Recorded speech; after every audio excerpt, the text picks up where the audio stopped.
और वहीं जिन्ना विवाद को लेकर सपा प्रमुख अखिलेश यादव बीजेपी नेताओं के निशाने पर है। और वहीं अखिलेश पर बीजेपी नेताओं के हमले थमने का नाम नहीं ले रहे। और बस्ती से बीजेपी के सांसद हरीश द्विवेदी ने भी अखिलेश यादव के खिलाफ मोर्चा खोल दिया और हरीश द्विवेदी ने अखिलेश के बयान की आलोचना की।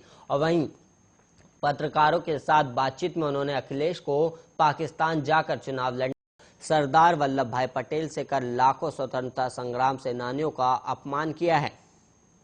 और वहीं बीजेपी सांसद ने आगे कहा कि अगर अखिलेश जी को हिंदुस्तान में कोई अपना हीरो नजर नहीं आता, कोई महापुरुष नजर नहीं आता, तो अखिलेश यादव जी को पाकिस्तान में जाकर चुनाव लड़ना चाहिए। और वहीं बीजेपी सांसद ने यह भी कहा कि मैं देश और बस्ती की जनता से भी ये अपील करूंगा कि अखिलेश यादव और समाजवादी पार्टी का संपूर्ण बहिष्कार करें, क्योंकि अगर इनका बहिष्कार हो जाएगा तो इन्हें एक सबक मिल जाएगा। और वहीं बीजेपी सांसद ने आगे कहा कि अखिलेश को पाकिस्तान के महापुरुषों से ही प्रेम है तो उन्हें पाकिस्तान में अपनी पार्टी बनाकर चुनाव लड़ना चाहिए। और वहीं आपको बता दें कि हरदोई की एक जनसभा को संबोधित करते हुए अखिलेश यादव ने कहा कि भारत की आज़ादी में मोहम्मद अली जिन्ना का भी योगदान है।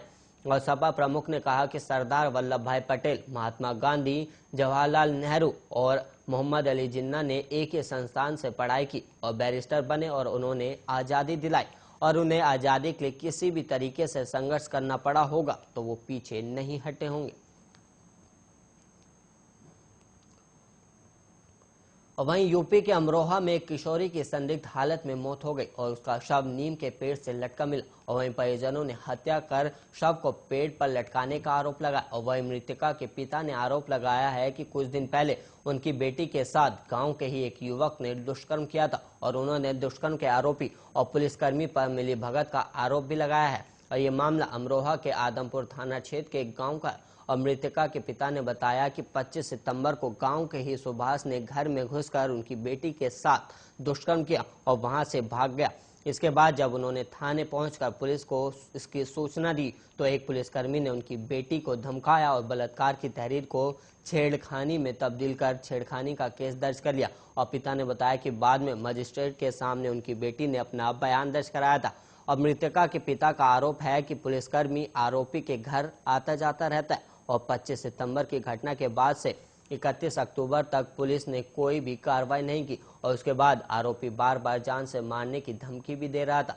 और वहीं मृतका के पिता ने बताया कि एक दिन जब बेटी घर पर नहीं मिली तो उसे तलाशने के लिए हम खेत पर पहुंचे। वहां उन्होंने अपनी बेटी का शव अपने ही खेत के नीम के पेड़ पर लटका देखा और पिता ने सुभाष और उसके भाई मोनू पर अपनी बेटी की हत्या करने का आरोप लगाते हुए केस दर्ज करवाया। और इस मामले में अब सियासत भी शुरू हो गई और यूपी के पूर्व सीएम और समाजवादी पार्टी के नेता को दुखद और शर्मनाक बताया। और उन्होंने ये भी कहा कि भ्रष्ट पुलिसकर्मियों को निलंबित कर बीजेपी सरकार बच नहीं सकती। और उन्होंने कहा कि यूपी में सरकार ही फरार है।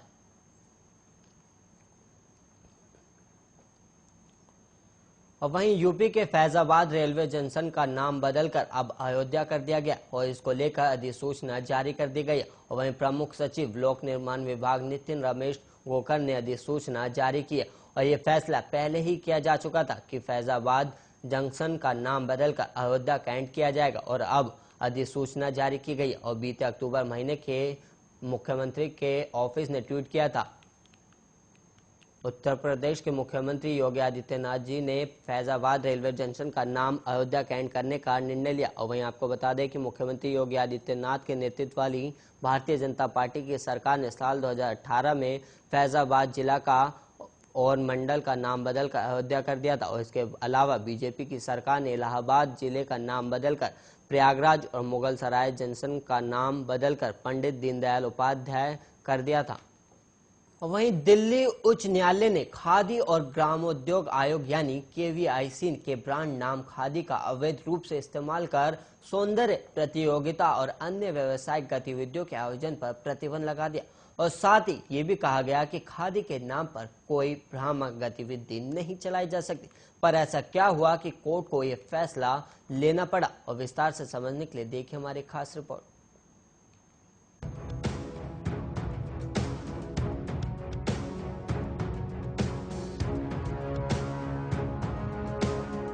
खादी और भारत का इतिहास सदियों पुराना है। कपड़ों की हाथ से कताई और बुनाई हजारों वर्षों से चली आ रही है।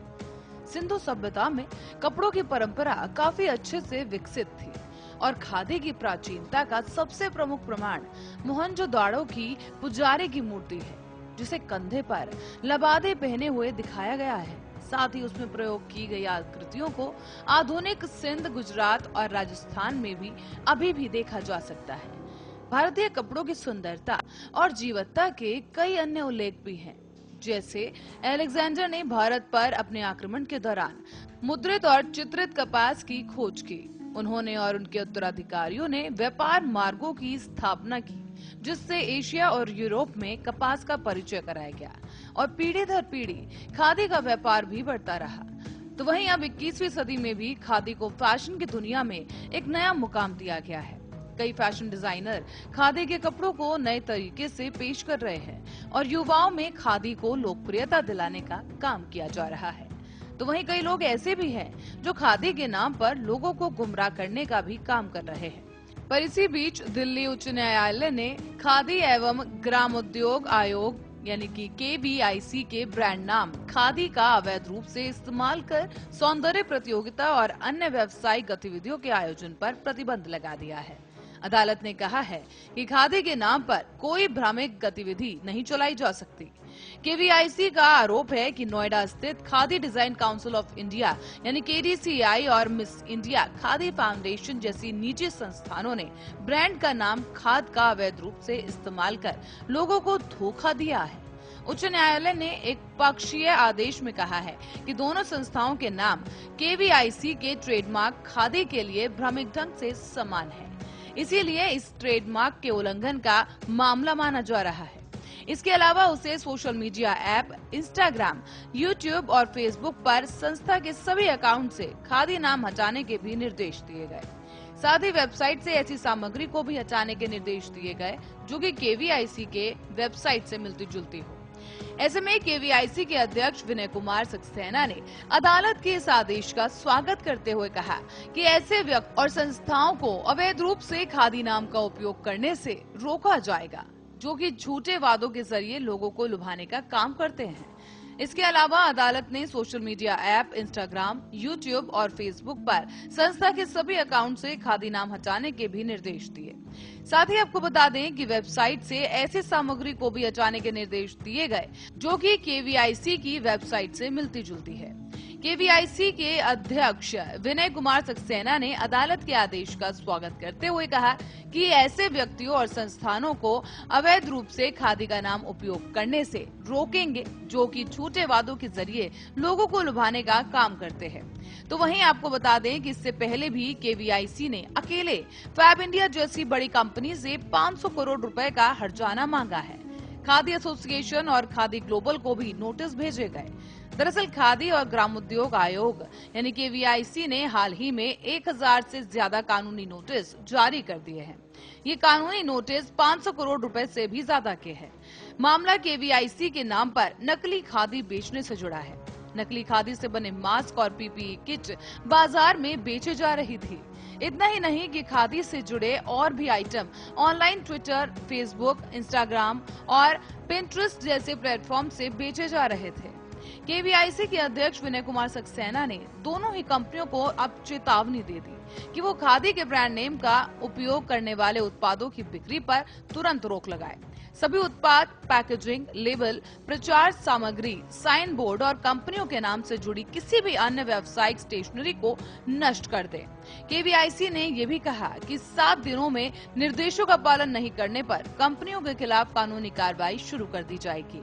अध्यक्ष का कहना है कि खादी ब्रांड नेम का कोई भी दुरुपयोग हमारे कारीगरों की आजीविका पर सीधा असर डालता है, जो कि भारत के दूर दराज के इलाकों में वास्तविक दस्तकारी उत्पाद बना रहे हैं। उन्होंने ये भी कहा कि KVIC ब्रांड नेम खादी का दुरुपयोग करने वाले किसी भी व्यक्ति या कंपनी के खिलाफ कड़ी कार्रवाई करेगा। हालांकि सवाल ये भी उठ रहे हैं कि खादी एक कपड़ा है, इस पर किसी का व्यक्तिगत हक या ट्रेडमार्क मामला कैसे हो सकता है, या खादी नाम का इस्तेमाल करना गलत कैसे हो सकता है। तो आपको बता दें कि दरअसल खादी एक सामान्य नाम नहीं है और खादी और ग्रामोद्योग आयोग KVIC ट्रेडमार्क खादी और खादी इंडिया का वैध मालिक है, जिसके चलते नई दिल्ली में national internet exchange of India domain विवाद नीति यानी INDRP मध्यस्थता न्यायाधिकरण ने एक निजी संस्था की इस दलील को खारिज कर दिया है कि खादी एक सामान्य शब्द है और कहा कि किसी अन्य द्वारा लोकप्रिय ब्रांड का नाम उपयोग भ्रम और धोखा पैदा करने की संभावना है। इसके अलावा ट्रिब्यूनल ने ये भी कहा कि ये एक निर्विवाद तथ्य है कि KVIC शिकायतकर्ता ट्रेडमार्क खादी या खादी इंडिया का वैध मालिक है और उसने ट्रेडमार्क्स एक्ट की धारा 17 के प्रावधानों के तहत स्वामित्व हासिल कर लिया है। ट्रिब्यूनल की राय में विवादित डोमेन नाम www.khadi.in एक ट्रेडमार्क समर्थित डोमेन नाम है और ये न केवल व्यापार चिन्ह अधिनियम 1999 के प्रावधानों का उल्लंघन करता है बल्कि भारत सरकार द्वारा जारी INDPR नीति के खंड 4 का भी उल्लंघन करता है। Special report Arya news. इसी के साथ इस बुलेटिन में इतना ही। ऐसे ही देश और दुनिया की तमाम खबरों के लिए आप देखते रहिए आर्या न्यूज।